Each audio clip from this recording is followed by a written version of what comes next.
Assalamualaikum warahmatullahi wabarakatuh.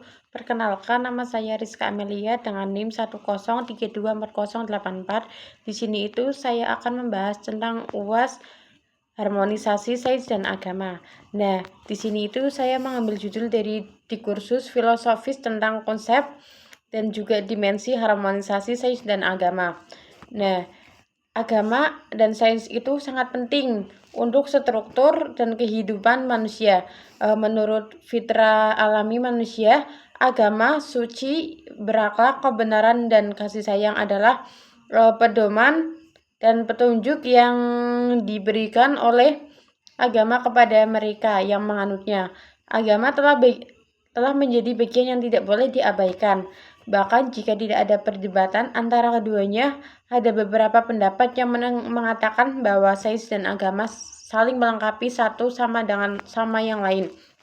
Nah, di sini itu pembahasannya definisi harmonisasi sains dan agama itu dalam kamus besar ataupun KBBI, yaitu harmonisasi sendiri memiliki arti upaya untuk mencari keselarasan. Lalu makna dari sains adalah sistem pengetahuan yang diperoleh melalui observasi, melalui eksperimen, dan juga analisis rasional. Nah, ia berkembang dengan metode ilmiah yang mengandalkan bukti empiris dan juga kesimpulan yang logis. Di sisi lain, agama adalah sistem kepercayaan yang berdasarkan hidup bagi umat manusia. Harmonisasi sains dan agama mengacu upaya untuk menemukan kesepadanan ataupun persetujuan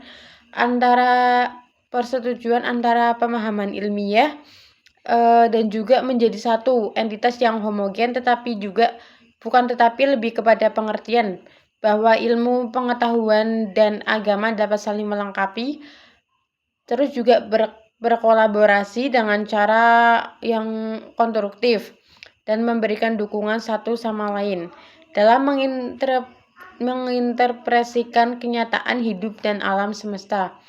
Yang kedua itu ada konsep harmonisasi sains dan agama dan juga pandangan dari ilmuwan terdahulu.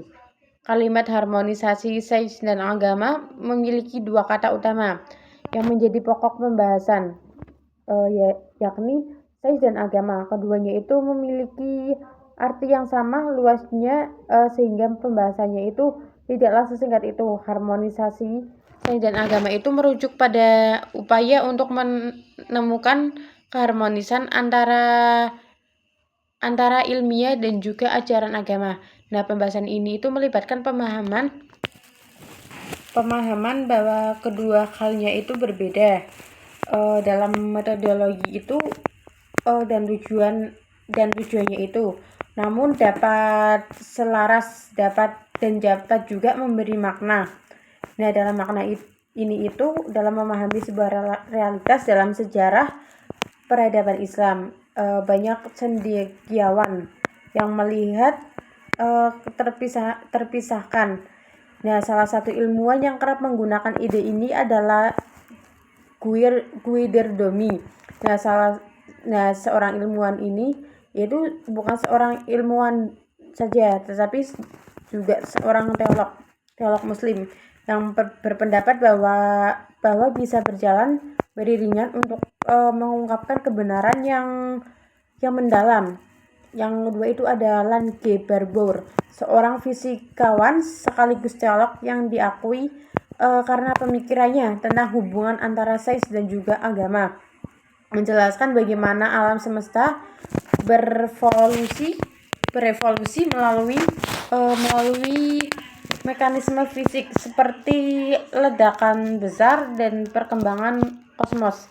Terus sementara itu agama menjelaskan tujuan dan juga makna dari penciptaan. Pandangan Islam tentang harmonisasi sains dan agama itu, dalam Islam sains dan agama tidak dipisahkan. Nah, di sini Al-Quran menekankan pentingnya mencari ilmu pengetahuan dan juga menggunakan akal untuk memahami alam semesta.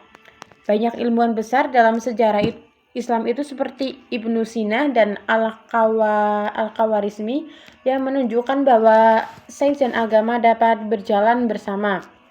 Nah, di sini pula ada dimensi harmonisasi sains dan juga agama. Yang ke-1 itu ada komplementaritas. Nah, komplementaritas sendiri itu yaitu sains dan agama dapat saling melengkapi dalam memahami kebenaran. Sains memberikan pengetahuan tentang alam semesta, sedangkan agama juga memberikan pengetahuan tentang tujuan dan makna hidup. Yang kedua itu ada integritas. Integritas dalam sains dan agama itu dapat diintegrasikan untuk menciptakan pengetahuan, sedangkan agama itu dapat membantu memahami nilai dan juga etika. Yang ketiga itu ada dialektika. Sains dan agama itu dapat berinteraksi dan mempengaruhi satu sama lain, terus juga dapat mempertanyakan dogma agama, sedangkan agama dapat mempertanyakan dogma agama, sedangkan agama juga dapat mempertanyakan asumsi dalam sains. Sekian pemaparan dari saya. Mohon maaf bila ada kesalahan maupun kekurangan dalam pengucapan kata. Wassalamualaikum warahmatullahi wabarakatuh.